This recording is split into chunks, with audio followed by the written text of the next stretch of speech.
সম্মানিত দর্শক শ্রোতা ভাই বোনেরা, আসসালামু আলাইকুম। স্টক ইনভেস্টর বিডি চ্যানেলের পক্ষ থেকে আপনাদের সবাইকে স্বাগতম জানাচ্ছি।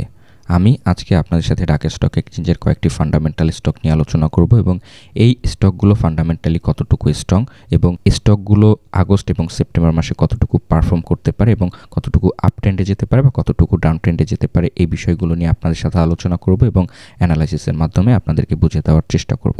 সো হ্যালো, আমি Yasin Shoaib, welcome to my channel.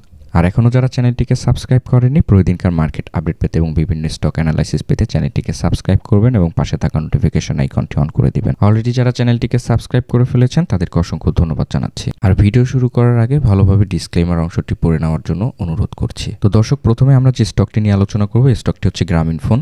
তো আমরা যদি এখন গ্রামীণফোনের ফান্ডামেন্টাল চার্টটি একটু লক্ষ্য করি, তাহলে দেখতে পাচ্ছি বর্তমানে আমাদের গ্রামীণফোনের মার্কেট ক্যাপিটাল রয়েছে 4,93,804।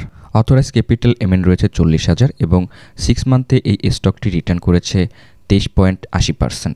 স্টকটি বর্তমানে এই ক্যাটাগরিতে অবস্থান করছে এবং স্টকটির টোটাল শেয়ারের সংখ্যা রয়েছে 135,30,22,টি শেয়ার। পেইড আপ ক্যাপিটাল রয়েছে 13,503। স্টকটির পিই রেশিও রয়েছে 14 পয়েন্টের কাছাকাছিতে, ইপিএস রয়েছে 24 পয়েন্টের কাছে, প্রাইস অর এনএভি রয়েছে 0.14, ফ্রি ফ্লোট রয়েছে 10%, বেটা রয়েছে 0.3 এবং ডিভিডেন্ড ইল্ড রয়েছে 4.36। স্টকটির শেয়ার হোল্ডিং পজিশন লক্ষ্য করলে দেখতে পাচ্ছি স্পন্সর ও ডিরেক্টরের হাতে রয়েছে 90% শেয়ার, ইনস্টিটিউটের হাতে রয়েছে 6.31% শেয়ার এবং পাবলিকের কাছে রয়েছে 2.63% শেয়ার।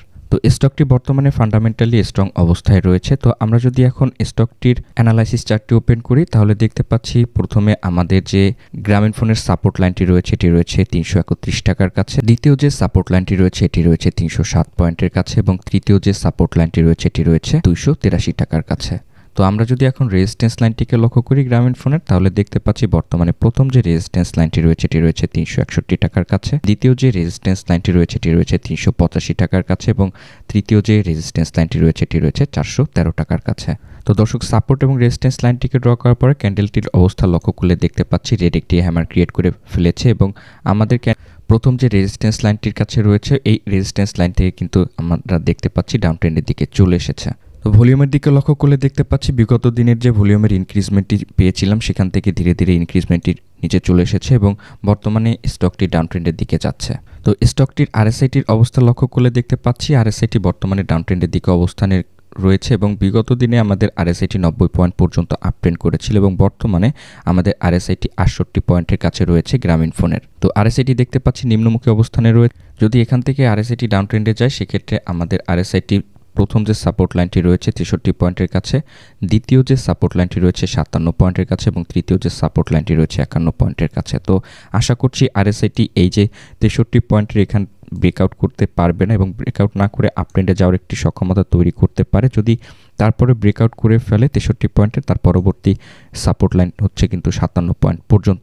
আশা করা যায় এই 57 পয়েন্ট বা 63 পয়েন্টের আশেপাশ থেকেই কিন্তু আবার স্টকটি ঘুরে আবার আপ ট্রেন্ডের দিকে যাওয়ার একটি প্রবাবিলিটি তৈরি করতে পারে। তো যাই হোক, আমরা যদি এখন এমএসিডি ক্রসওভারের অবস্থানটি একটু লক্ষ্য করি, তাহলে দেখতে পাচ্ছি যে ফাস্ট মুভিং অ্যাভারেজ লাইনটি ডাউন ট্রেন্ডের দিকে অবস্থান করছে এবং স্লো মুভিং অ্যাভারেজ লাইনটিও কিন্তু আপ ট্রেন্ডের দিকে যাচ্ছে। তো আশা করা যায় এখান থেকে একটি ক্রসওভার ক্রিয়েট করার চেষ্টা করবে এবং এই ক্রসওভারটা করতে পারে কিনা এদিকে আমাদের একটু বিশেষভাবে লক্ষ্য রাখতে হবে। তো এমএসিডি ক্রসওভারের ক্ষেত্রে আশা করা যায় যে আমাদের এই যে ফাস্ট মুভিং অ্যাভারেজ লাইনটি কিন্তু এই স্লো মুভিং অ্যাভারেজ লাইনের কাছাকাছিতে এসে আবার এখান থেকে আবার একটি রিকভারি করে আপ ট্রেন্ডের দিকে যাওয়ার প্রবাবিলিটি তৈরি করতে পারে।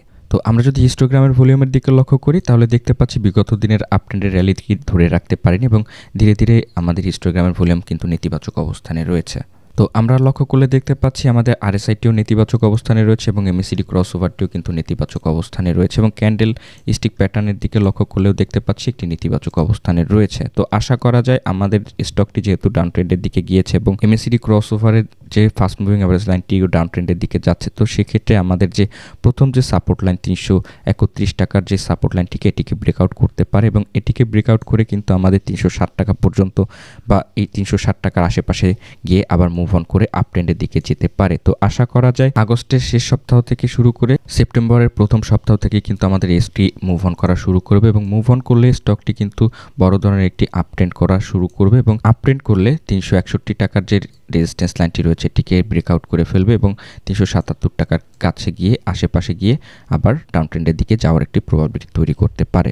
তো আপনারা যারা এই স্টকটিতে বিনিয়োগ করে ফেলেছেন তাদের উদ্দেশ্যে বলছি, স্টকটি নিয়ে ভয় পাওয়ার কিছুই নেই। এই স্টকটি সেপ্টেম্বরের প্রথম সপ্তাহ থেকে কিন্তু আবার ঘুরে গিয়ে আপট্রেন্ডে র্যালি করবে এবং বড় ধরনের একটি আপট্রেন্ড করার একটি সুযোগ থাকবে বলে আমি ধারণা করছি। তো আমার এই ভিডিওতে কোনো প্রকার বাই বা সেল নির্দেশ করে না। আপনারা যারা বিনিয়োগ করবেন অবশ্যই জেনে বুঝে তারপরে শেয়ার মার্কেটে বিনিয়োগ করার চেষ্টা করবেন। তো দর্শক, পরবর্তী যে স্টকটি নিয়ে আলোচনা করব এটি হচ্ছে বিএটিবিসি, ব্রিটিশ আমেরিকান টোবাকো। তো আমরা যদি এখন ব্রিটিশ আমেরিকান টোবাকোর মার্কেট ইন ক্যাপিটালটি লক্ষ্য করি তাহলে দেখতে পাচ্ছি 22,04,154। অথরাইজ ক্যাপিটাল এমএন রয়েছে 5,400। স্টকটি বর্তমানে এই ক্যাটাগরিতে অবস্থান করছে এবং টোটাল শেয়ার রয়েছে 54 কোটি শেয়ার। বর্তমানে স্টকটির পিই রেশিও রয়েছে 12.54, ইপিএস রয়েছে 33.11, প্রাইস অর এনএভি রয়েছে 0.24, ফ্রি ফ্লোট রয়েছে 26.45%, বেটা রয়েছে 0.04, ডিভিডেন্ড ইল্ড রয়েছে 1.93। স্টকটির শেয়ার হোল্ডিং পজিশন লক্ষ্য করলে দেখতে পাচ্ছি স্পন্সর ও ডিরেক্টরের হাতে রয়েছে 72% শেয়ার, ইনস্টিটিউটের হাতে রয়েছে 14% শেয়ার, ফরেনের হাতে রয়েছে 4.24, পাবলিকের হাতে রয়েছে 7.94। তো ব্রিটিশ আমেরিকান টোবাকোর প্রথম সাপোর্ট লাইনটি রয়েছে 385 টাকার কাছে, দ্বিতীয় যে সাপোর্ট লাইনটি রয়েছে 350 টাকার কাছে এবং তৃতীয় যে সাপোর্ট লাইনটি রয়েছে এটি রয়েছে 314 টাকার কাছে। তো আমরা যদি এখন রেজিস্ট্যান্স লাইনটিকে একটু লক্ষ্য করি বিএটিবিসির, তাহলে দেখতে পাচ্ছি প্রথম যে রেজিস্ট্যান্স লাইনটি রয়েছে 456 টাকার কাছে, দ্বিতীয় যে রেজিস্ট্যান্স লাইনটি রয়েছে এটি রয়েছে 493 টাকার কাছে এবং তৃতীয় যে রেজিস্ট্যান্স লাইনটি রয়েছে এটি রয়েছে 519 টাকার কাছে। দর্শক, সাপোর্ট এবং রেজিস্ট্যান্স লাইনটিকে ড্র করার পর আমরা যদি ক্যান্ডেলটি একটু লক্ষ্য করি তাহলে দেখতে পাচ্ছি ক্যান্ডেলটি বর্তমানে রেড একটি ক্যান্ডেল ক্রিয়েট করে ফেলেছে এবং 406 টাকার কাছে বর্তমানে অবস্থান করছে এবং ভলিউমের দিকে লক্ষ্য করলে দেখতে পাচ্ছি রেড একটি ভলিউম ক্রিয়েট করে ফেলেছে এবং বিগত দিনের যে ঊর্ধ্বমুখী গতি আমরা ডাউন ট্রেন্ডের দিকে চলে এসেছে।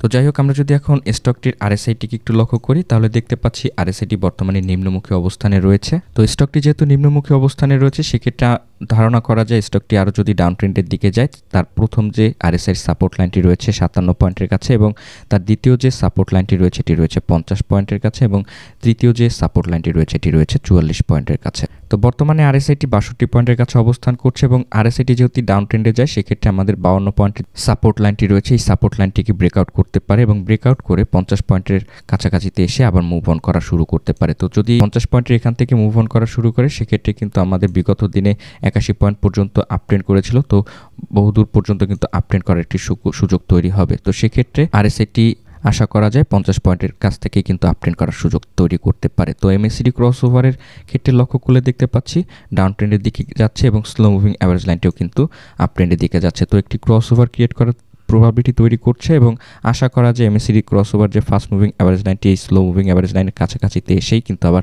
আপট্রেন্ড করার সুযোগ তৈরি করতে পারে এবং স্ট্রংলি একটি মুভ অন করা আমরা লক্ষ্য করতে পারবো।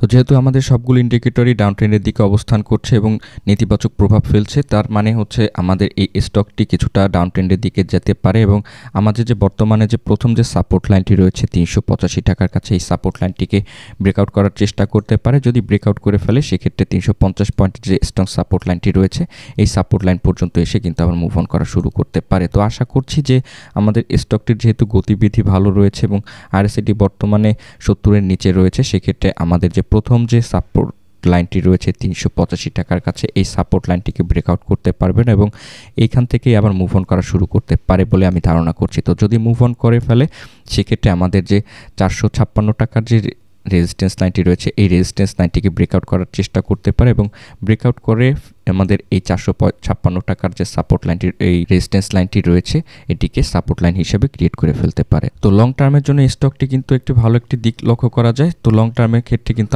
আমাদের এই স্টকটি 519 টাকার যে রেজিস্ট্যান্স লাইনটি রয়েছে এই 19 টাকা পর্যন্ত কিন্তু আপট্রেন্ড করার একটি সক্ষমতা রাখবে বলে আমি ধারণা করছি। তো দর্শক, পরবর্তী যে স্টকটি নিয়ে আলোচনা করব এই স্টকটি হচ্ছে রবি এক্সিয়াটা লিমিটেড। বর্তমানে রবির মার্কেট ইন ক্যাপিটাল রয়েছে 1,70,756, অথরাইজ ক্যাপিটাল এমএন রয়েছে 60,000। বর্তমানে স্টকটি এই ক্যাটাগরিতে অবস্থান করছে এবং স্টকটির টোটাল শেয়ার সংখ্যা রয়েছে 523,79,32,495টি শেয়ার। বর্তমানে স্টকটির পিই রেশিও লক্ষ্য করলে দেখতে পাচ্ছি 51.97, ইপিএস রয়েছে 0.61, প্রাইস অর এনএভি রয়েছে 0.41, ফ্রি ফ্লোট রয়েছে 10%, বেটা রয়েছে 0.03, ডিভিডেন্ড ইল্ড রয়েছে 3.33। স্টকটির শেয়ার হোল্ডিং পজিশন লক্ষ্য করলে দেখতে পাচ্ছি স্পন্সর ও ডিরেক্টরের হাতে রয়েছে 90% শেয়ার, ইনস্টিটিউটের হাতে রয়েছে 1.84 এবং পাবলিকের হাতে রয়েছে 8.16% শেয়ার। তো বর্তমানে আমরা যদি রবির সাপোর্ট এবং রেজিস্ট্যান্স লাইনটি একটু লক্ষ্য করি তাহলে দেখতে পাচ্ছি বর্তমানে আমাদের প্রথম যে সাপোর্ট লাইনটি রয়েছে রবির 28 টাকার কাছে, দ্বিতীয় যে সাপোর্ট লাইনটি রয়েছে 24 টাকার কাছে এবং তৃতীয় যে সাপোর্ট লাইনটি রয়েছে এটি রয়েছে 21 টাকার কাছে। তো আমরা যদি এখন রবির রেজিস্ট্যান্স লাইনটিকে একটু লক্ষ্য করি তাহলে দেখতে পাচ্ছি বর্তমানে প্রথম যে রেজিস্ট্যান্স লাইনটি রয়েছে এটি রয়েছে 34 টাকার কাছে, দ্বিতীয় যে রেজিস্ট্যান্স লাইনটি রয়েছে এটি রয়েছে 40 টাকার কাছে এবং তৃতীয় যে রেজিস্ট্যান্স লাইনটি রয়েছে এটি রয়েছে 45 টাকার কাছে। দর্শক, সাপোর্ট এবং রেজিস্ট্যান্স লাইনটিকে ড্র করার পরে আমরা যদি রবির ক্যান্ডেলস্টিক প্যাটার্নটি একটু লক্ষ্য করি তাহলে দেখতে পাচ্ছি বর্তমানে স্টকটির ক্যান্ডেলটি একটি রেড হ্যামার ক্রিয়েট করে ফেলেছে এবং বর্তমানে 30 টাকা 80 পয়সার কাছে ডেটি ক্লোজ করেছে। ভলিউমের দিকে লক্ষ্য করলে দেখতে পাচ্ছি বিগত দিনের যে ভলিউমের যে ইনক্রিজমেন্টটি ছিল সেটি কিন্তু ধীরে ধীরে নেতিবাচক অবস্থানে রয়েছে এবং আজকে আমাদের ভলিউমটি একটি রেড ভলিউম ক্রিয়েট করে দিনটি পার করেছে। তো স্টকটির আরএসআইটিকে একটু লক্ষ্য করি তাহলে দেখতে পাচ্ছি আরএসআইটি বর্তমানে স্ট্রংলি ডাউন ট্রেন্ডের দিকে অবস্থান করছে এবং আরএসআইটি বর্তমানে 59 পয়েন্টের কাছে অবস্থান করছে। তো যেহেতু আমাদের আরএসআইটি ডাউন ট্রেন্ডের দিকে যাচ্ছে তার পরবর্তী যে আমাদের সাপোর্ট লাইনটি রয়েছে আরএসআইয়ের 55 পয়েন্টের কাছে এবং তার পরবর্তী যে সাপোর্ট লাইনটি রয়েছে এটি রয়েছে 46 পয়েন্টের কাছে আমাদের আরএসআইয়ের ক্ষেত্রে। তো আশা করা যায় যেহেতু আমাদের আরএসআইটি প্রথম সাপোর্ট লাইনের কাছাকাছি তো অবস্থান করছে সেক্ষেত্রে আমাদের 50 পয়েন্টের যে সাপোর্ট লাইনটি রয়েছে এই সাপোর্ট লাইনটিকে ব্রেকআউট করার চেষ্টা করতে পারে। যদি ব্রেকআউট করে ফেলে সেক্ষেত্রে 46 পয়েন্টের যে স্ট্রং সাপোর্ট লাইনটি রয়েছে এখান থেকে কিন্তু আবার ঘুরে যাওয়ার একটি প্রবাবিলিটি তৈরি করার একটি সম্ভাবনা তৈরি করতে পারে। যদি এখান থেকে আবার ঘুরে যায় সেক্ষেত্রে কিন্তু আমরা দেখতে পাচ্ছি যে বিগত দিনে 83 পয়েন্ট পর্যন্ত আপট্রেন্ড করেছিল। তো এই 83 পয়েন্ট পর্যন্ত কিন্তু আপট্রেন্ড করার একটি সক্ষমতা দেখাতে পারে বলে আমি ধারণা করছি আরএসআইয়ের ক্ষেত্রে। তো যাই হোক, আমরা যদি এখন MACD ক্রসওভারের দিকে লক্ষ্য করি তাহলে দেখতে পাচ্ছি আমাদের যে ফাস্ট মুভিং অ্যাভারেজ লাইনটি রয়েছে এটি ডাউন ট্রেন্ডের দিকে চলে আসছে এবং স্লো মুভিং অ্যাভারেজ লাইনটি কিন্তু আপ ট্রেন্ডের দিকে যাচ্ছে। তো যদি এখান থেকে ক্রসওভার ক্রিয়েট করে ফেলে তাহলে স্টকটি কিন্তু আরও দাম কমে যেতে পারে। তো MACD ক্রসওভার থেকে কিন্তু আমরা পজিটিভ সিগন্যাল পাচ্ছি না এবং হিস্টোগ্রামের ভলিউম থেকে লক্ষ্য করলে দেখতে পাচ্ছি বিগত দিনের আপ ট্রেন্ডের র্যালিকে ধরে রাখতে পারেনি এবং বর্তমানে ডাউন ট্রেন্ডের দিকে অবস্থান করছে। তো এখানে লক্ষণীয় বিষয় হচ্ছে আমাদের যে ফাস্ট মুভিং অ্যাভারেজ লাইনটি ডাউন ট্রেন্ডের দিকে যাচ্ছে এবং slow moving average line up ট্রেন্ডের দিকে যাচ্ছে। তো এই ক্রসওভারের ক্ষেত্রে যদি এখান থেকে মুভ অন করে আপ ট্রেন্ডে যায় সেক্ষেত্রে কিন্তু আমাদের স্টকটি আবার আপ ট্রেন্ড করা শুরু করবে এবং এখান থেকেই আশা করা যায় যে আমাদের ক্রসওভার ক্রিয়েট না করে আমাদের ফাস্ট মুভিং অ্যাভারেজ লাইনটি আপ ট্রেন্ডে যাওয়ার একটি সক্ষমতা তৈরি করতে পারে। যেহেতু আমাদের ইন্ডিকেটরগুলো ডাউন ট্রেন্ডের দিকে নেতিবাচক অবস্থান করছে সেক্ষেত্রে আমরা ধরে নিতে পারি স্টকটি যদি আরও ডাউন ট্রেন্ডে যায় সেক্ষেত্রে স্টকটির যে আমাদের বর্তমানে প্রথম যে সাপোর্ট লাইনটি রয়েছে 28 টাকার এই সাপোর্ট লাইনটিকে ব্রেকআউট করার চেষ্টা করতে পারে এবং এই 28 টাকার এখান থেকে ব্রেকআউট করে আমাদের 26 বা 25 টাকার কাছে এসে তারপরে কিন্তু আবার মুভ অন করা শুরু করতে পারে বলে আমি আশা করছি। তো স্টকটি যেখান থেকেই মুভ অন করা শুরু করুক না কেন এই স্ট্রংলি মুভ অন করা শুরু করবে এবং মুভ অন করে আমাদের 34 টাকার যে রেজিস্ট্যান্স লাইনটি রয়েছে এটিকে ব্রেকআউট করার চেষ্টা করব এবং এটিকে ব্রেকআউট করে 40 টাকার আশেপাশে চলে যেতে পারে বলে আমি ধারণা করছি। তো স্টকটি যদি মুভ অন করে শুরু করে এবং আমাদের 34 টাকার যে রেজিস্ট্যান্স লাইনটিকে রয়েছে এটিকে যদি ব্রেকআউট করে ফেলে সেক্ষেত্রে এই 34 টাকা কিন্তু একটি স্ট্রং একটি সাপোর্ট লাইন ক্রিয়েট করে ফেলবে এবং আশা করা যায় স্টকটি শর্ট টার্মের মধ্যে আমাদের এই 34 টাকার আশেপাশে গিয়ে কিন্তু আপট্রেন্ড করার একটি সক্ষমতা দেখাতে পারে। তো লং টার্মের ক্ষেত্রে স্টকটি কিন্তু বড় ধরনের একটি আপট্রেন্ডের র্যালি আমরা লক্ষ্য করতে পারবো। লং টার্মের ক্ষেত্রে সেপ্টেম্বর মাসে আমরা লক্ষ্য করতে পারবো যে আমাদের এই যে 34 টাকার রেজিস্ট্যান্স লাইনটিকে ব্রেকআউট করে আমাদের 40 টাকার যে রেজিস্ট্যান্স লাইনটি রয়েছে এটিকে ব্রেকআউট করার একটি চেষ্টা করতে পারে এবং ব্রেকআউট করে আমাদের 44 টাকা বা 43 টাকার কাছাকাছিতে গিয়ে আমাদের স্টকটি আপট্রেন্ড করতে পারে সেপ্টেম্বর মাসে। তো আপনারা যারা এই স্টকটিতে বিনিয়োগ করে ফেলেছেন তাদের উদ্দেশ্যে বলছি স্টকটি নিয়ে একটু ধৈর্য ধরে থাকুন। এই স্টকটি খুব তাড়াতাড়ি ভালো করবে এবং এই স্টকটির পিই রেশিও এবং ফান্ডামেন্টালি যথেষ্ট পরিমাণে ভালো রয়েছে। তো এই স্টকটি নিয়ে চিন্তা করার কোনো কিছুই নাই। তো লং টার্ম ইনভেস্টমেন্টের জন্য এই স্টকটি একটি ভালো একটি স্টক। তো আপনারা যারা লং টার্মের জন্য বিনিয়োগ করতে চাচ্ছেন তারা এই 3টি শেয়ার ওয়াচ লিস্টে রাখতে পারেন। যখন এই স্টকগুলো আপট্রেন্ড করা শুরু করবে ওই সময় যদি আমরা বিনিয়োগ করতে পারি সেক্ষেত্রে একটি বড় ধরনের প্রফিট গেইন করতে পারবো বলে আমি ধারণা করছি। তো আমার এই ভিডিওতে কোনো প্রকার বাই বা সেল নির্দেশ করে না। যদি আপনারা কেউ বাই বা সেল করেন তাহলে অবশ্যই নিজ দায়িত্বে এবং নিজে জেনে বুঝে তারপরে বাই বা সেল করবেন। তো ধন্যবাদ সবাইকে আমার এই ভিডিওটি দেখার জন্য। এখনও যারা আমার এই চ্যানেলটিকে সাবস্ক্রাইব করেননি প্রতিদিনকার মার্কেট আপডেট পেতে এবং বিভিন্ন স্টক অ্যানালাইসিস পেতে আমার এই চ্যানেলটিকে সাবস্ক্রাইব করবেন এবং পাশে থাকা নোটিফিকেশন আইকনটি অন করে দিবেন। অলরেডি যারা চ্যানেলটিকে সাবস্ক্রাইব করেছেন তাদেরকে অসংখ্য ধন্যবাদ জানাচ্ছি। আপনার এবং আপনার পরিবারের সবার সুস্বাস্থ্য এবং মঙ্গল কামনায় ভিডিওটি শেষ করছি। আমার জন্য দোয়া করবেন এবং আমার পরিবারের জন্য দোয়া করবেন। আসসালামু আলাইকুম।